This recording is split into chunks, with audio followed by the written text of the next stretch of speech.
Welcome to News York Times. Please subscribe for more recent breaking news updates. Soros and Clinton caught in massive money funnel together against America, make them cellmates. This was uncovered last year and still needs to be dug into more extensively. Although I have to say the Daily Caller did great work here. Arizona Republican Senator John McCain in 2012 turned over nearly $9 million in unspent funds from his failed 2008 presidential campaign to a new foundation bearing his name, the McCain Institute for International Leadership. At the time that happened, it caught my attention. It sounded suspiciously like money laundering. But it gets even more suspicious when you see that it is connected to Soros and Clinton. The institute is intended to serve as a legacy for McCain and is dedicated to advancing human rights, dignity, democracy and freedom. It is a tax-exempt nonprofit foundation with assets valued at $8.1 million and associated with Arizona State University. The institution, despite its noble claims, is a conflict of interest for McCain. Even though McCain will not return to the Senate and is on the verge of passing away from terminal brain CR, he is still the chairman of the Senate Committee on Armed Services. Whether McCain is alive or not, the institute will continue and will be a factor in politics for the foreseeable future. McCain's institute bears a striking resemblance to the Clinton Global Initiative with its wealthy donors and McCain's leadership. The CGI annually commingled special interests and powerful political players in alleged pay-to-play schemes. It is feared that this institute may do some of the same. It has accepted as much as $100,000 in donations from billionaire liberal activist funder George Soros and from Teneo, a for-profit company co-founded by Doug Band, former President Bill Clinton's bagman. Teneo is the driving force that helped enrich Clinton through lucrative speaking and business deals. It gets even murkier. Bloomberg reported in 2016 that there was a $1 million Saudi Arabian donation to the institute, a contribution the McCain Group has refused to explain publicly. They have also accepted at least $100,000 from a Moroccan state-run company tied to repeated charges of worker abuse and exploitation.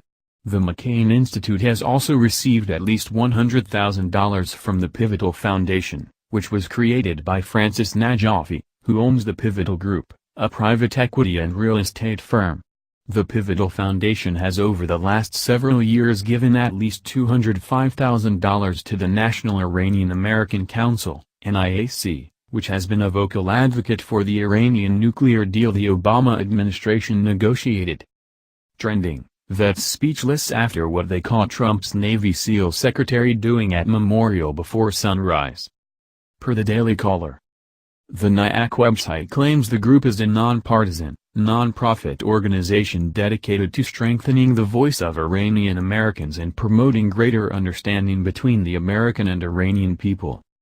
But NIAC President Trita Parsi has long been an advocate for Iran, including demanding in May 2017 that President Donald Trump and officials in his administration cease questioning the integrity of a nuclear deal. The NIAC is Iran's lobbyists in Washington, charged Saleh, the Washington representative of the Democratic Party of Iranian Kurdistan. People inside of Iran know them as their lobbyists in Washington, D.C., Saleh told the DCNF. The NIAC does not file as a foreign agent under the Foreign Agents Registration Act, nor does it register as a lobbyist with Congress. Yet in May 2013, Parsi spoke to a packed Capitol Hill meeting sponsored by Minnesota Democratic Representative Keith Ellison to argue in favor of the nuclear deal. Ellison was the first Muslim elected to Congress and is also deputy chairman of the Democratic National Committee. The pattern is very similar to the Clinton Foundation, where foreign governments and foreign interests were throwing a lot of money in the hopes of trying to buy influence. And yet, no one is questioning McCain about all of these donations. It's just like people haven't looked anywhere deep enough into the dealings of both George Soros and Hillary Clinton over donations.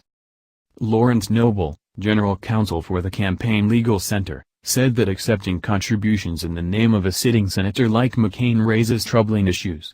In terms of the ethics of it, it does raise a broad question of people trying to get goodwill with the elected official, he said. From a personal standpoint, I'd rather not see these entities exist. Remember, McCain supports many progressive causes.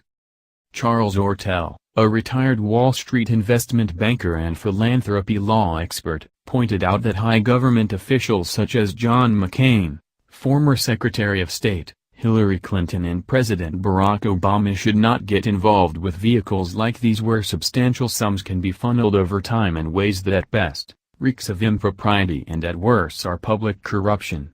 The donations in some instances seem to totally contradict McCain's stances on human rights and national security. If you are against the Iran deal and torture, why would you accept money from those who support it? Another good example is Morocco. The Institute accepted more than $100,000 from OCP, SA, a Moroccan state-owned phosphate company operating in the Western Sahara territory. Thanks for watching. Please subscribe for more top breaking news updates. Thank you.